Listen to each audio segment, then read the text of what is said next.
Hey, what's up, guys? Scott here. Well, it's been almost 2.5 months since I've uploaded a video on YouTube, which there hasn't really been a lot going on, like in the entertainment thing for the past couple months, but I definitely want to do one because it's been a while, and then we got some upcoming stuff that I'm excited for. So mainly this is gonna be a Marvel video, but we got Deadpool and Wolverine, of course, coming out later this summer in just less than 2 months. So that movie is going to be huge for the MCU's multiverse saga, I think, going forward. And then later on this year, on the Star Wars front, we got the show Skeleton Crew, which will be the next Mandoverse installment. Excited for that. Now, The Acolyte is going on right now, but that show, personally, I'm enjoying it, but that show's receiving so much controversy right now, I don't even want to talk about it, really. So let's move on from that, shall we? Okay, so with Deadpool and Wolverine on the horizon, I wanted to kind of go over some of my favorite films that the MCU has done post Endgame. And so this is only films. I'm not including the Disney Plus shows in here, even though I've liked a lot of those too. But I wanted to go with films because, to me, nothing against the Disney Plus shows, but to me, films are the more impactful form of media because it's more wide release, right? So that's why I only went with films. So before I get into this list, I want to say I think they've done it. I think the MCU has done it very well. I think it's important for the MCU to have stories like the ones I'm about to list, post Thanos and post Endgame, that still have that same weight that the movies leading up to Thanos and Infinity War and Endgame had in that 10-11 year span, right, of the Infinity Saga. And in my opinion, all these movies do. You need stories that carry the narrative and characters and story of the universe forward, and while also still being good movies in their own right. And these four I've selected, I think, have been the best of the post-Endgame MCU era. So all of these movies were released post-Endgame, and they're also all set post Thanos and post Endgame in the actual MCU timeline in the universe. So this is in no particular order because I like all these movies really well.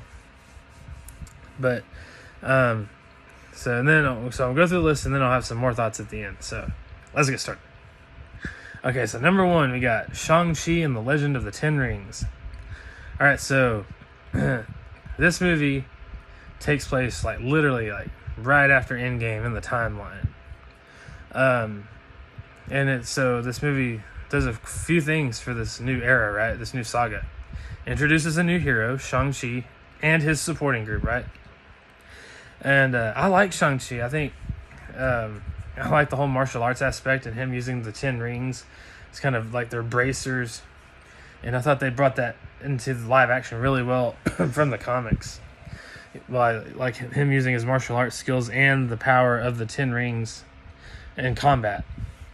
So I really enjoyed this movie as a good standalone origin story set post Endgame in the MCU. Kind of like the first Iron Man or the first Captain America or the first Thor movie. It establishes this new character, Shang-Chi. Obviously gives us his backstory and his journey to becoming a hero. And not only that, and there are references made to the snap in the film, there's one scene where someone says, we now live in a world where we know where it's what it's like for half of the population to disappear and then come back all of a sudden. Obviously a reference to the snap, right? So that sets it up for that post-Endgame era, right?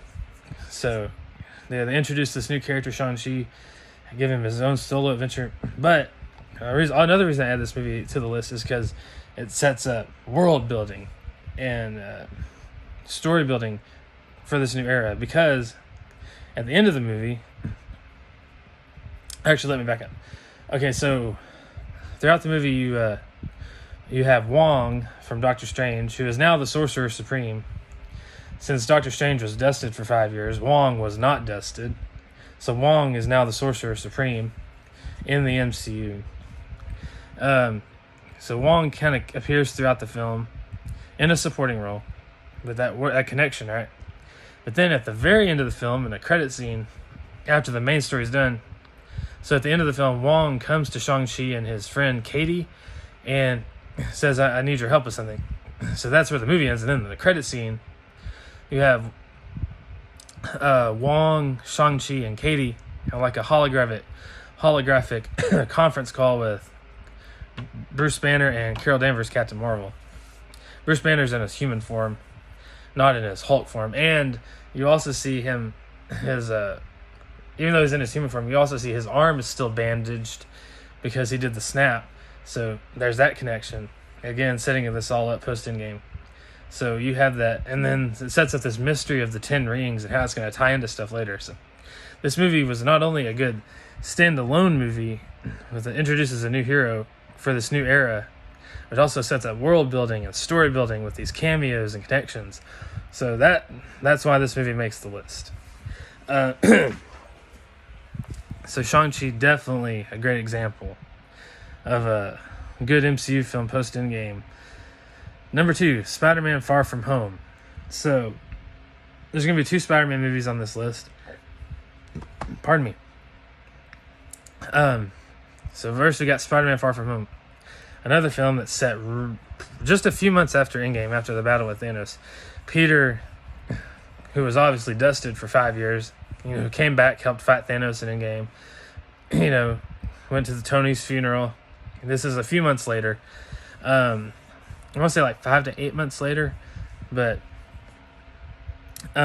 he's obviously still reeling from the loss of Tony, and this movie does a great job of showing his grief, his having to come into his own now that Tony's gone, all on top of having to fight a new villain in Mysterio. So this movie really puts Peter in the process of having to come into his own as a hero after having to deal with Thanos and all that within this new post-Endgame MCU world. So I really love this movie. I think this, in my opinion, this is where Tom Holland, he was great up to this point. To me, this movie is the movie where Tom Holland really got to start to shine on his own as Spider-Man, as the MCU Spider-Man. Because now, Peter's now having to deal with threats without the help of Tony. He still has support from like technology that Tony left behind, and Tony's friend Happy Hogan, played by Jon Favreau, was in the film as kind of his mentor. But Tony Stark's gone, so this is Peter's first experience without having Tony to fall back on, right? So this movie does a great job of exploring that story, his grief, his having to move on, come into his own as a hero. That process really starts in this film, so I love this movie because you really start to see that process.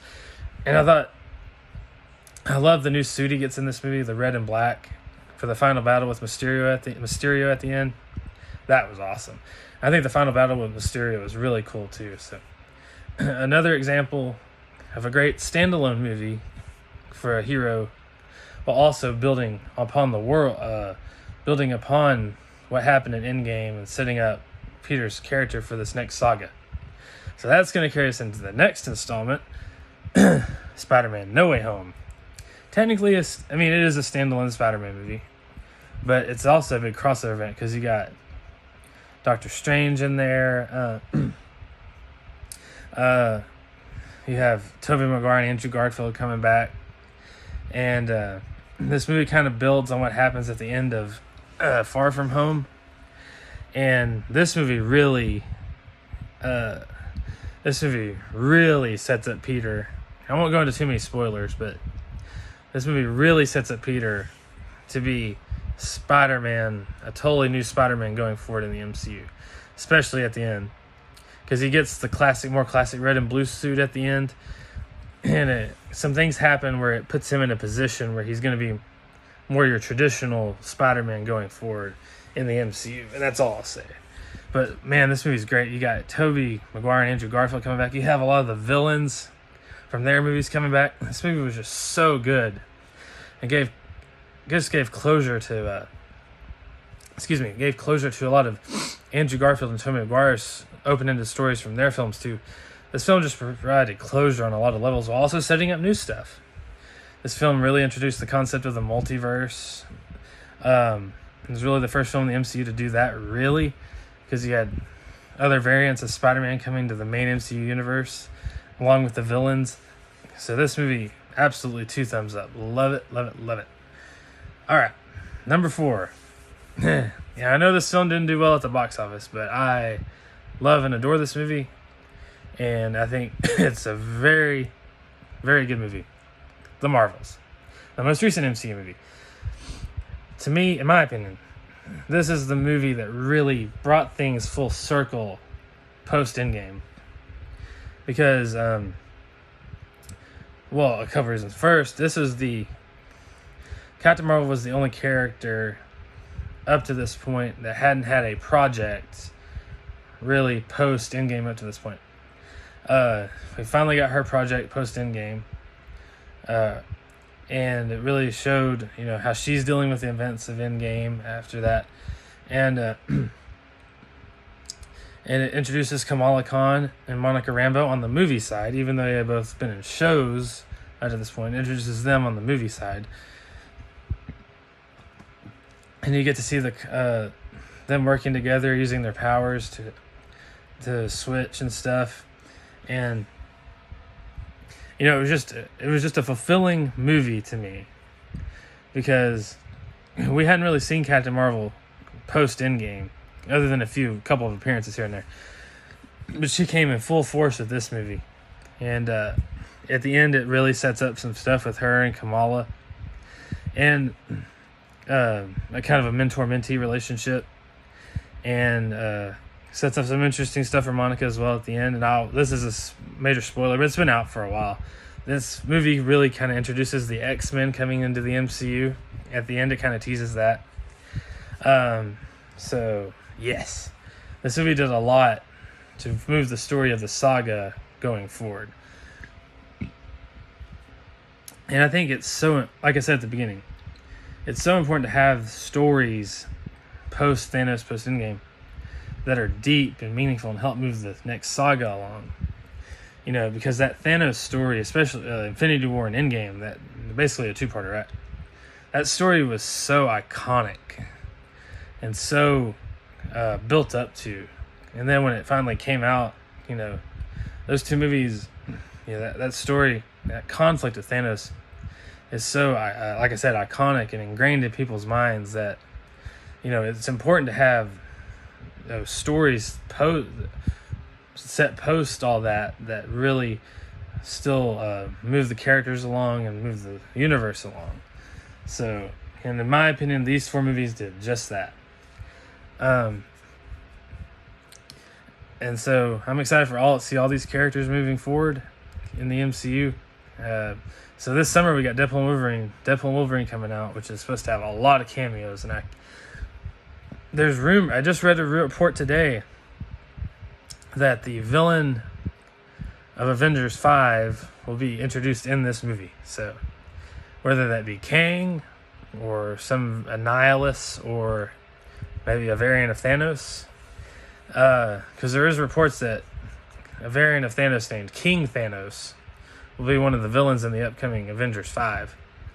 So, but I read a report today that the villain of Avengers 5 will be introduced in Deadpool and Wolverine. So that'll be interesting to see. So, and just the movie itself, you get to see Ryan Reynolds and Hugh Jackman team up, which people have been wanting for years, as Deadpool and Wolverine, right? You get to see, maybe you can see some cameos from the OG X-Men, and then who knows how they're going to carry over. This movie just has a lot of stuff going for it. So, yes, I'm so excited for the future of the MCU. I can't wait to see more. Guys, thank you so much for watching. Stay tuned and peace out.